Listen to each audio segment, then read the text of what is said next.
ہر دور میں لوگوں نے اس دنیا کو جس میں ہم رہتے ہیں سمجھا، قدرت کی پیچیدگی اور خوبصورتی، زندگی اور موت کا بھید، انسانی خوشی اور غم کی گہرائی، اور وہ سوچ سوچ کر حیران ہوئے کہ یہ سب کیسے وجود میں آیا۔ کیا یہ دنیا یوں ہی حادثے سے بن گئی یا اسے ارادتاً بنایا گیا؟ کیا اس کے پس پردہ کوئی ہے؟ اور اگر کوئی ہے تو وہ کیسا ہے؟ کیا اس کا اس دنیا کے لیے کوئی مقصد ہے؟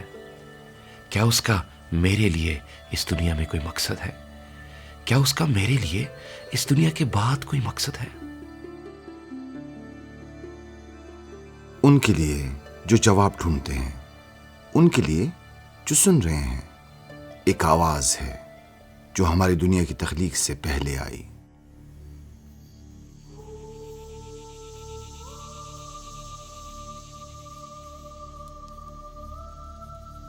سولہ سو سال کے عرصے پر محیط زندگی کے مختلف شعبوں سے منسلک 40 مختلف افراد نے یہ آواز سنی اور اسے قلم بند کیا۔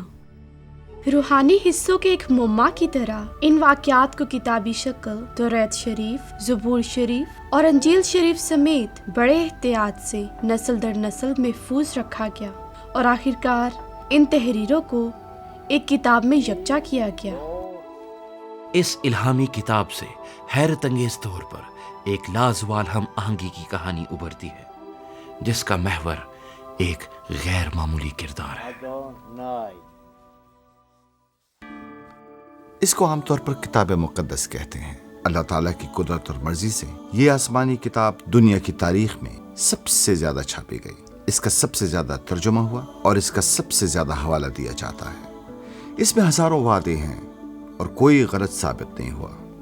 بہت پورے ہو چکے، بہت ہونے باقی ہیں، ممکن ہے آج ہی۔ اس کتاب مقدس نے لاکھوں انسانوں کو امید اور امداد دی ہے۔ یہ اس کا کلمہ ہونے کا دعویٰ کرتی ہے جسے ہم اللہ کہتے ہیں، اور یہ ہے وہ حیرت انگیز بیان جو یہ آپ کے اور میرے لیے لاتی ہے۔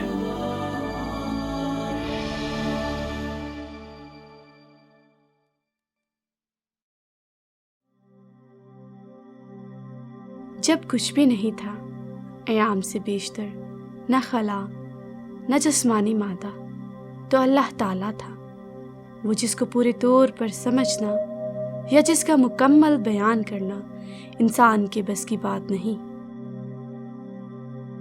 الہامی کتاب سے معلوم ہوتا ہے کہ اللہ تعالیٰ روح ہے، آغاز یا اختتام سے بالاتر، وہ اپنے آپ میں مکمل ہے، اس میں کوئی کمی نہیں، تمام علم و دانش کے امین، وہ ہر لحاظ سے مکمل ہے، لامحدود ہے، ذات الہی۔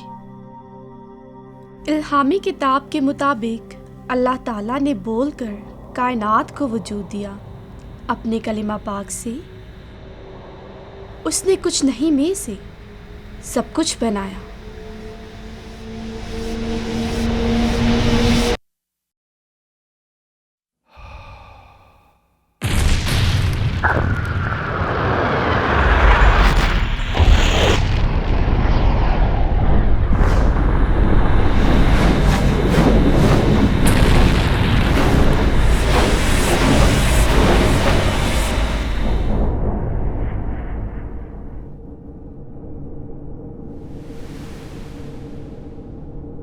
کائنات جس میں ہم بستے ہیں کروڑوں دیوہکل ستاروں کی جھرمٹوں سے بنی ہے، جو کہکشائیں کہلاتی ہیں۔ ہر کہکشاں میں لاکھوں بلکہ کروڑوں ستارے ہیں۔ ان میں سے ایک ستارہ سورج ہے۔ سورج چند خاص سیاروں سے گھرا ہے۔ ان میں زمین وہ سیارہ ہے جس پر ہم رہتے ہیں۔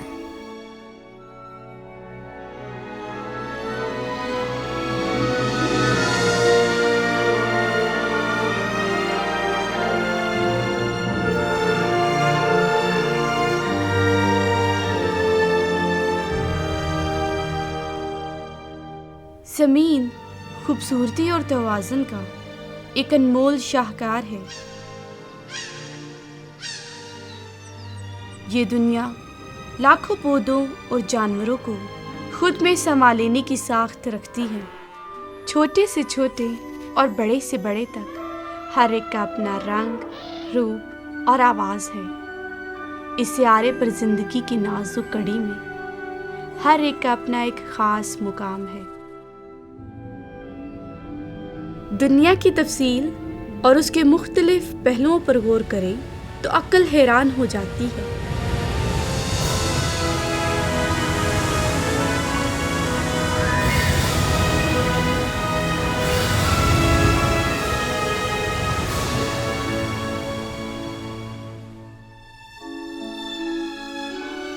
اور زیادہ حیرانی یہ سوچ کر ہوتی ہے کہ ان سب کا خالق ایک ہے۔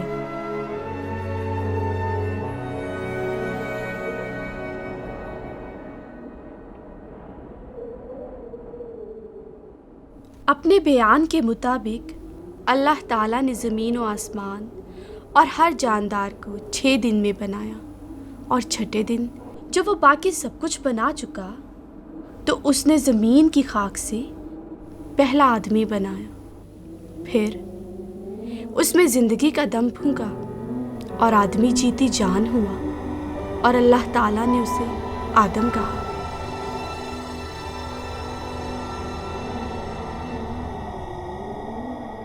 اور حضرت آدم علیہ السلام ہی کے جسم سے اللہ تعالیٰ نے پہلی عورت بنائی۔ حضرت آدم علیہ السلام نے اسے ہوا کہا۔ حضرت آدم علیہ السلام اور حضرت ہوا تمام مخلوق سے فرق تھے، کیونکہ اللہ تعالیٰ نے انہیں اپنی شبیہ اور اپنی قربت میں رہنے کے لیے بنایا تھا۔ جیسے چاند سورج کی روشنی کو منعکس کرتا ہے، ویسے ہی حضرت آدم علیہ السلام اور حضرت ہوا اللہ تعالیٰ کی روشنی کو منعکس کرنے کے لیے بنائے گئے تھے۔ اللہ تعالیٰ نے حضرت آدم علیہ السلام اور حضرت ہوا کو برکت دی اور انہیں عدن کی سرزمین میں ایک خوبصورت باغ میں رکھا، جہاں ان کی ضرورت کی ہر چیز موجود تھی۔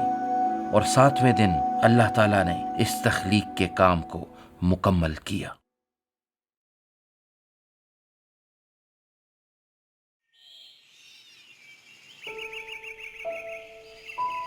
باغ عدن میں آنکھوں کو بھانے اور خوراک کے لیے ہر قسم کے اچھے درخت تھے۔